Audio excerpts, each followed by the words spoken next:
for the Hague Institute for Innovation of Law, but I've had the privilege in my past life to be a politician. So when you talk about mad dogs and corrupt people and bias, I cringe.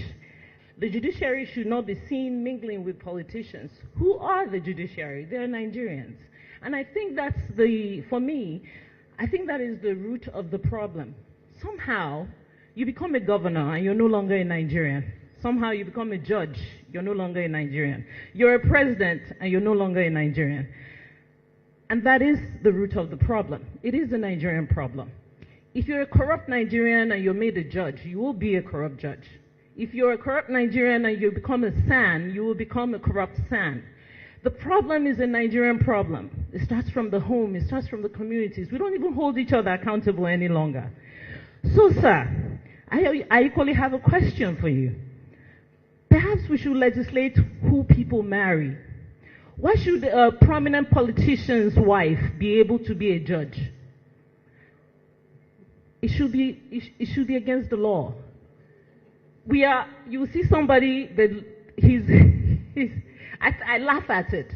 He's a prominent politician, and his wife climbs up and becomes a Supreme Court justice.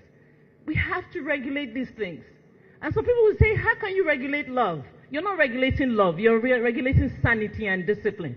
If your wife needs to be a judge, then you need not be an elected official. You must pick one. Let us get serious. Let us get serious.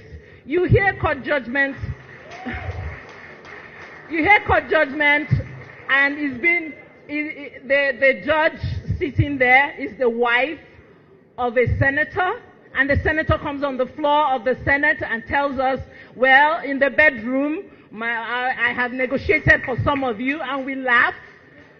So I'm calling on all of us, because I was talking to my friend, Dr. Gash.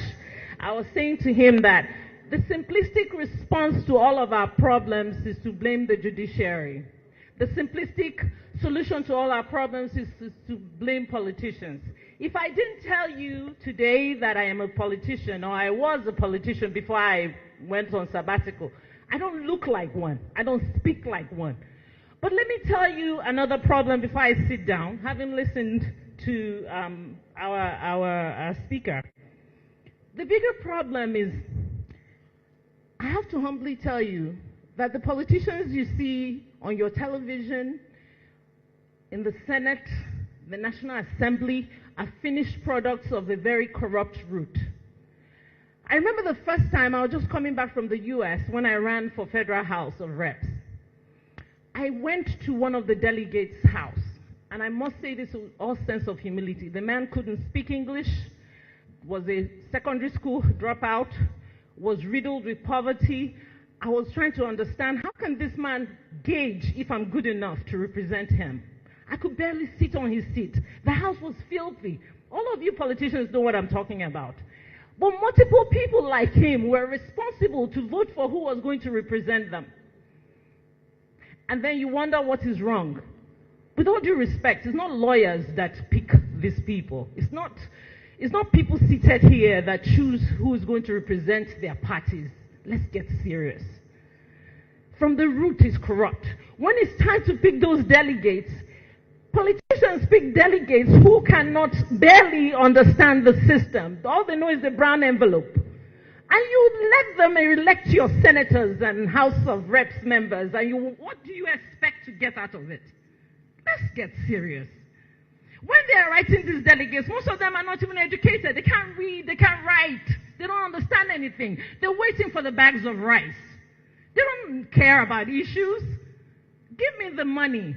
And then finally, because maybe this is not the right time to say all this, but finally, before I sit down, I want to challenge us. Are you waiting for your turn? Because the last election to me was the most sincere. A man who is now, with all due respect, our president, said it is his turn. I felt that was the most sincere statement, because amongst the political class, amongst the judges, amongst the judiciary, the legislative, all of us are waiting for our turn. Our turn for the embarrassingly reality that we are left to cater to ourselves. The very nature of the Nigerian state is what is creating the electoral rot. Every Nigerian is taking care of themselves. So when you are elected, when you're looking for office, you're looking for a means to take care of yourself. Pay school fees, pay for your electricity, pay for water, pay for the road, pay for everything. Even your security you pay for. So tell me, how can you elect me and expect me, who is coming from my own slice of the national cake, to protect yours? The problem is all of us sitting here and those sitting out there.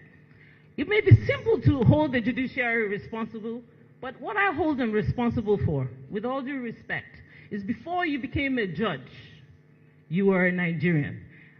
And sir, because you're the governor we're seeing, you were once a governor, and now you are the chairman of the ruling party. Before all of that, you were a Nigerian.